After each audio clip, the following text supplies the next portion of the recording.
Y un tema que se metió como cuña en las distintas decisiones del gobierno, de la lucha contra la pandemia. Estamos hablando de las compras del Estado y en donde han quedado absolutamente verificadas, el caso, por ejemplo, de la compra de alimentos con sobreprecios. También está bajo observación una compra de alcohol en gel realizado por el PAMI. Bueno, a ver, o el gobierno o instituciones dependientes del gobierno con la compra de sobreprecios en plena pandemia. Sí, y eso a gran escala, pero también en este tiempo vimos un montón de especuladores en los almacenes, en los negocios, gente que ha aumentado los precios también, así, sin ningún motivo. Es decir, el sobreprecio. El sobreprecio, en todas las escalas, en todos los niveles. Sí, aquellos que lo intentan hacer como una vivada y aquellos que, bueno, están hasta sospechados, por supuesto, de corrupción y que abren investigación. Un poquito de esto vamos a hablar con Miguel Bosch, que es economista, y con el licenciado Nicolás Forlani, quien es politólogo, becario doctoral del CONICET. A ambos lo estamos saludando. ¿Cómo te va, Miguel? Muy buenos días. Buenos días a ustedes. ¿Cómo les va? ¿Qué tal? Hola, Miguel. Hola, Nicolás. ¿Cómo estás? ¿Qué tal? ¿Cómo les va? Bien, muy bien. Bueno, se metió como cuña, ¿no?, el tema este de el pago de sobreprecios del desarrollo social en un principio y luego también algunos otros temas, como decíamos.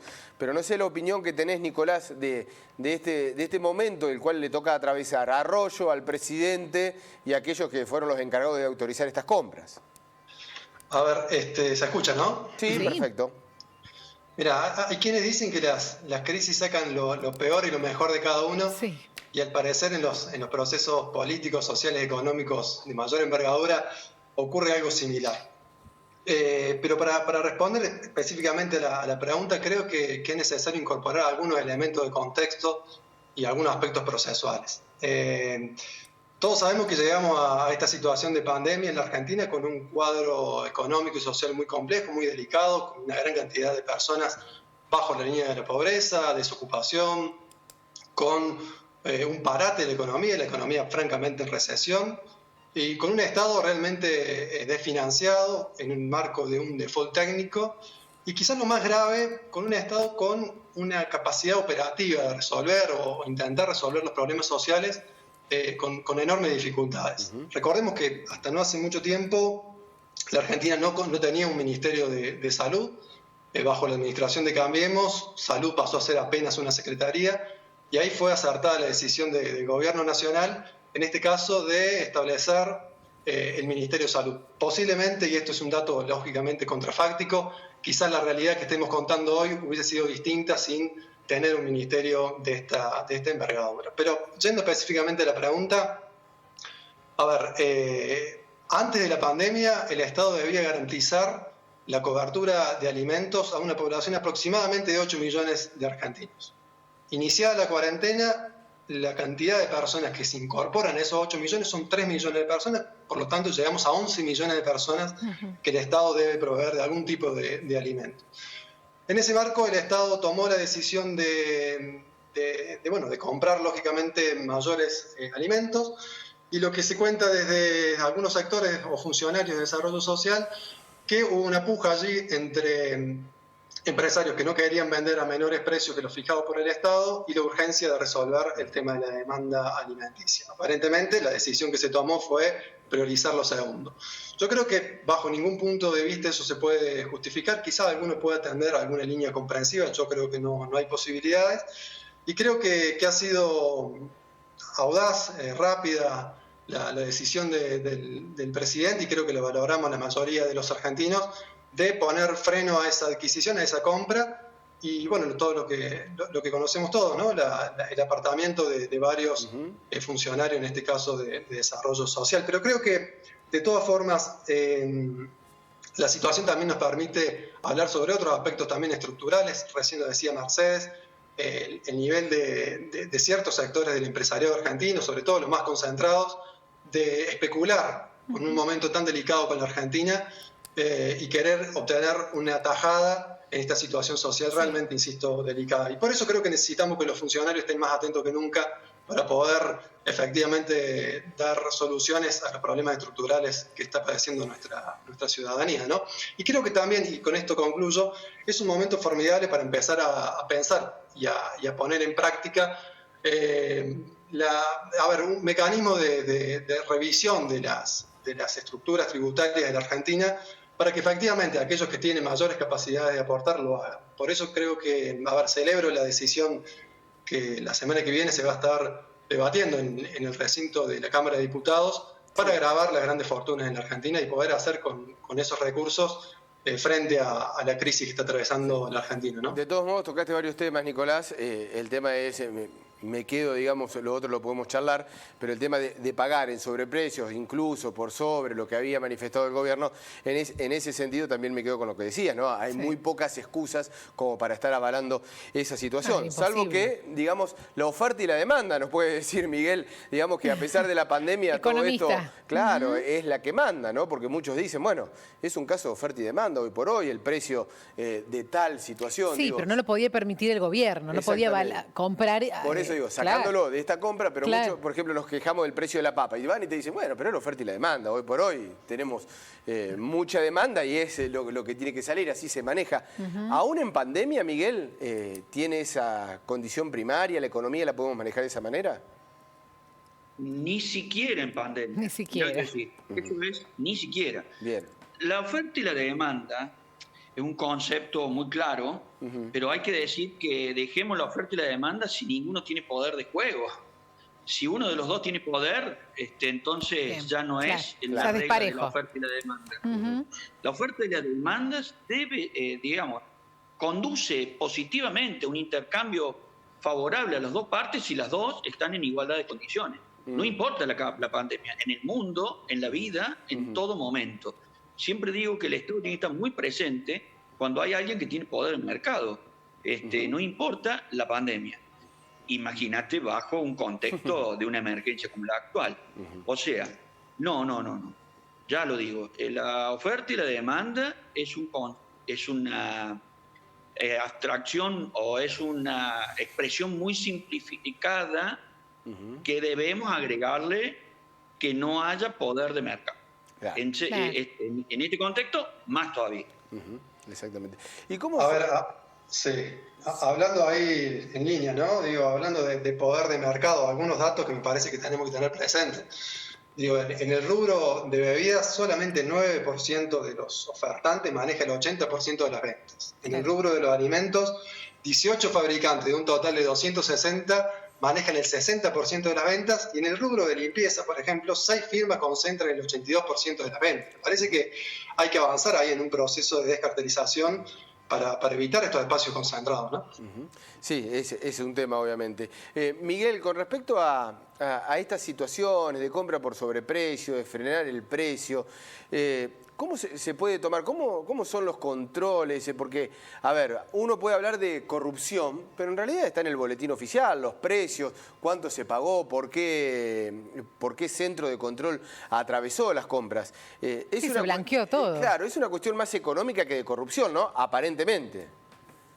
No lo sé, y podría decir las dos. A ver, en este contexto está habilitada la discrecionalidad. ¿Qué significa? Te compro a vos y no te compro al otro. ¿Sí? Es un contexto concreto, muy, muy complejo. O sea que en este momento el Estado y el gobierno en particular está habilitado para decir rápidamente que compra y no un proceso muy complejo o más largo de licitación. Por lo tanto, debe tener la mayor transparencia. ¿Sí? A ver, que se haya pagado el 60% más directamente puede generar dudas. O sea, yo creo que el Estado en este contexto está hasta habilitado para decir te doy tanto y dame lo que tenés. Imagínate lo que te digo. Sí, al revés de lo que fue, digamos. Al revés del escenario que se plantea. Claro. Y decirle a la gente, bueno, y después viene la discusión si estoquearon y se guardaron el stock. Bueno, también viene esa discusión. Lamentablemente, es un solo paréntesis que digo. Después de acá, yo le pido a la sociedad y a la comunidad, entre comillas, los politólogos y los economistas, que no nos tomemos de esto para que así nos manejemos siempre. No, es un contexto de una pandemia, de una crisis formidable, que de hecho se calcula en algún contexto que hasta va a perder el 10% del PIB mundial. ¿Sí? Entonces imaginémonos que hay que hay que dar respuesta en este contexto. Y no es para siempre. Ahora, en este contexto no puede haber especulación. No puede haberla. Y el Estado tiene el poder para eliminarla. Es decir, tiene parámetros. Puede llegar a... Mira lo que te voy a decir. Puede llegar a ser cierto que haya un problema de logística. Pero no llega a 50%. Eso lo damos por hecho. Y segundo, bueno, transparéntame los costos. Transparéntamelos. Y nosotros, el Estado, transparentamos esos costos también. Claro. Porque decir que lo dije, y no, pero ¿por qué le compré a Juancito y no a Pedrito y le pagué el 50%? Claro. ¿Sí? Exacto. Sí. Bueno, y está claro. bien lo que decía Nicolás, que el presidente actuó de manera rápida, porque el presidente hace hincapié todo el tiempo en que no quiere saber nada con los especuladores y que los va a sancionar como corresponde. Tenía que actuar de esta manera pero ahora. Le cae como una cuña, le cae como un salvavidas de plomo todas estas cosas. Y sí, claro. Porque está haciendo pero tenía que actuar en frente. consecuencia. Sí, lo único que no sé si alcanza. Obviamente, ¿qué más le vas a pedir? No. ¿Qué otra reacción Que echaron le podés a los pedir 15. de la política? Pero digo, no salís ileso, Nicolás, de esta situación. Y no.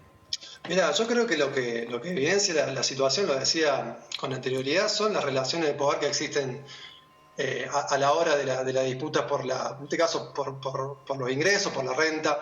Y creo que en buena hora que el Estado en esta situación esté presente, pero en general que esté presente. Creo que lo que marca esta crisis de la lógica de la globalización bajo la primacía del mercado, precisamente es que aquello de que el Estado no debía intervenir, bueno, en verdad debe intervenir, y eso debe ser una lógica permanente, pero no debe ser una situación de coyuntura. Nicolás, coincido con eso. Sí. Coincido que el Estado tiene que estar presente, lo ha demostrado a nivel mundial en los estados presentes, por ahí se ha manejado de distinta manera.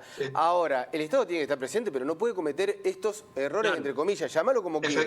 Pero no efectivamente creo que el Estado debemos... y en este me parece que creo que los politólogos tenemos mucho para aportar allí, de repensar la lógica de funcionamiento del Estado para evitar este tipo de inconvenientes que después se traducen en realidad y en lo concreto en concentración de riqueza en ciertos sectores, en desmedro de, en este caso, a quienes van destinados los alimentos, ¿no?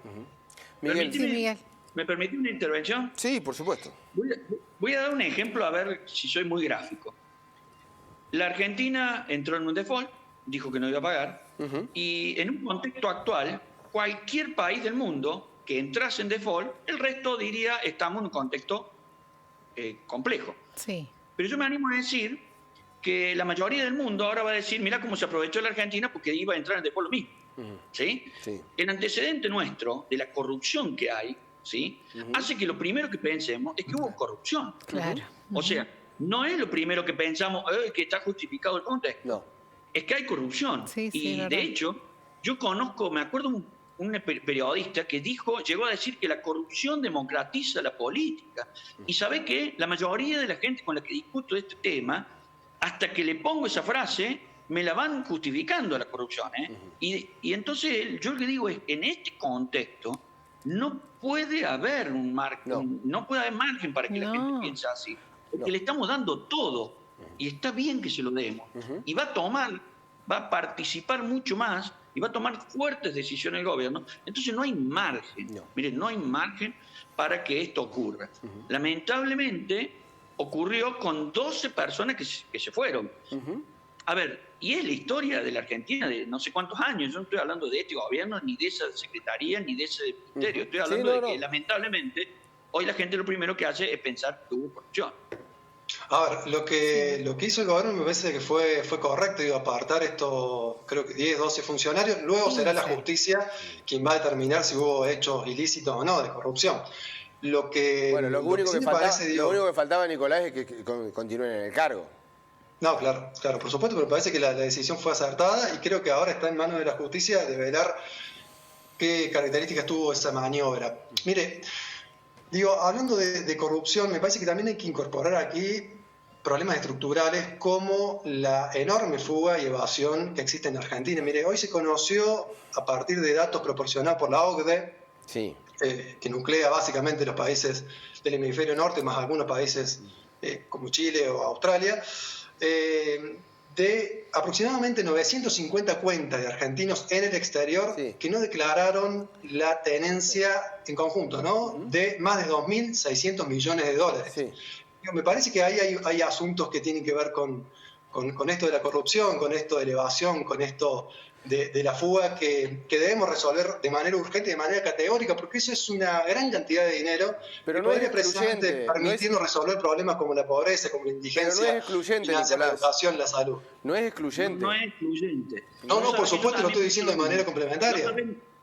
La otra vez, Nicolás, en un programa del mismo canal, la discusión era como que era peor la corrupción por la fuga.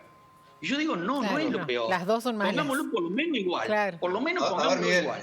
A ver, Miguel, creo que fui muy claro, digamos. Lo que estoy planteando son problemas estructurales y que son complementarios. Digo, si hablamos de corrupción a nivel sistémico, está claro. La economía mundo capitalista tiene prácticamente más de un PBI el doble, no declarado a nivel internacional. Son problemas de estructura que tienen que ver con la corrupción y con la evasión fiscal. Yo no estoy diciendo que sean asuntos mayores o menores o inseparables, pero para nada. Volvamos a este contexto. A ver, y aquí hay que ser muy claro. Acá hay un contexto que está y que tiene en la mochila Alberto Fernández, no por esto, sino por los 12 años detrás, cuando vos te vas de un gobierno en donde tal vez la principal cruz que llevó fue la corrupción.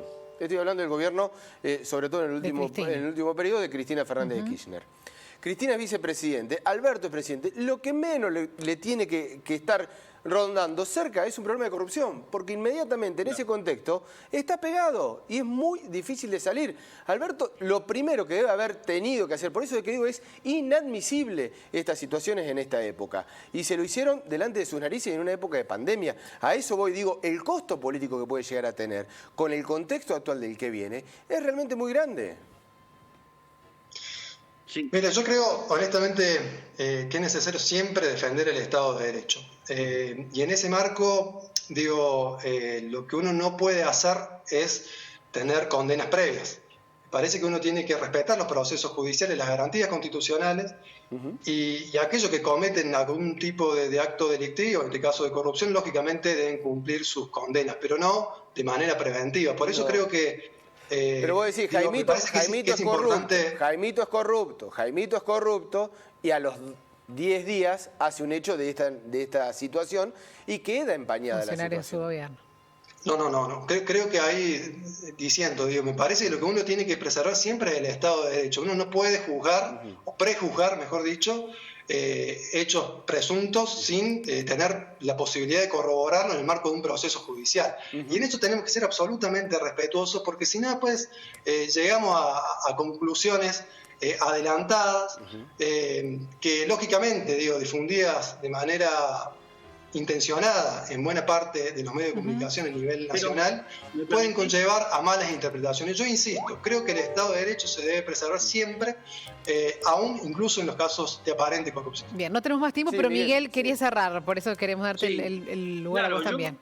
Yo creo que siempre, eso que decís, disculpame Nicolás, es siempre para los que son corruptos del lado del Estado. Le vamos a dar el derecho a que se defiendan, pero a los empresarios son todos corruptos, por definición. De hecho, hay un economista que soy muy amigo. La gran cantidad de empresarios que han evadido. Déjame te termino una idea. A ver.